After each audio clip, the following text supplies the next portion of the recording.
Second law of thermodynamics को revise करेंगे with the concept of entropy. याद है बच्चों क्या होता था? एंट्रोपी किसी भी सिस्टम की डिसऑर्डर या रैंडमनेस को मेजर करता है।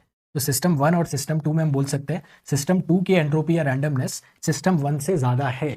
उसी तरह से एंट्रोपी को हम ऐसे भी परसीव कर सकते हैं कि यूनिवर्स की एंट्रोपी या रैंडमनेस हमेशा इंक्रीज कर रही है। इनफैक्ट एंट्रोपी कंजर्व्ड क्वांटिटी नहीं है और एंट्रोपी बन तो जाती है, can be created but can not be destroyed. इस तरह के स्टेटमेंट भी हम एंट्रोपी को समझने के लिए या रैंडमनेस इंक्रीज कर रही है उसको समझने के लिए बोलते हैं। अब एंट्रोपी का कंसेप्ट एक प्रॉपर डेफिनेशन में भी समझना जरूरी है। एंट्रोपी की एक डेफिनेशन भी होती है, ध्यान देना क्या है।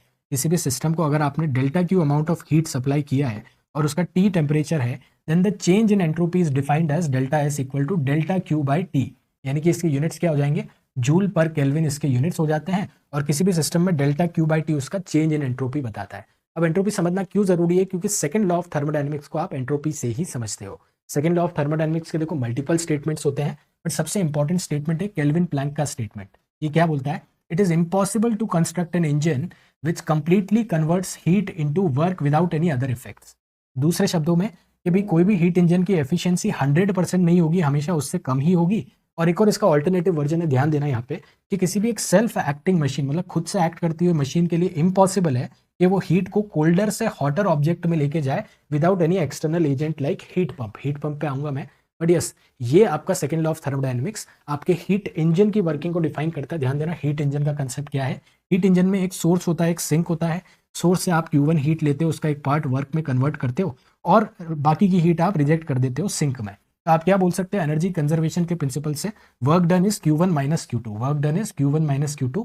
एंड यहाँ पे एक एफिशिएंसी ईटा डिफाइन करते हैं which is work done per unit heat intake. ना आउटपुट कितना, वर्क डन हीट इनटेक कितना Q1, तो W बाई Q1, यहाँ पे W को Q1 माइनस Q2 रखेंगे तो एक ये फॉर्म आती है एफिशिएंसी की।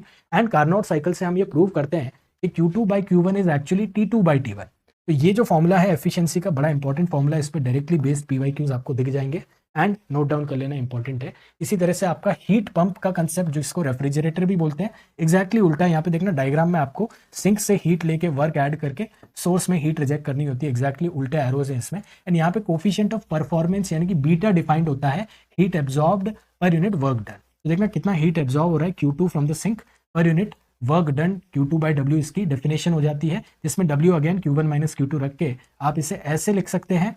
And in terms of eta यानी कि एफिशिएंसी, बीटा का फॉर्मूला T1 T2 की टर्म्स में एंड ईटा की टर्म्स में याद रख लेना। इस पे जो भी क्वेश्चन है आपको दिख जाएंगे, इसी फॉर्मूले से आपके होने वाले हैं। और इस तरह के शॉर्ट एंड क्रिस्प रिविजन्स के लिए चैनल पे सब्सक्राइब रहे।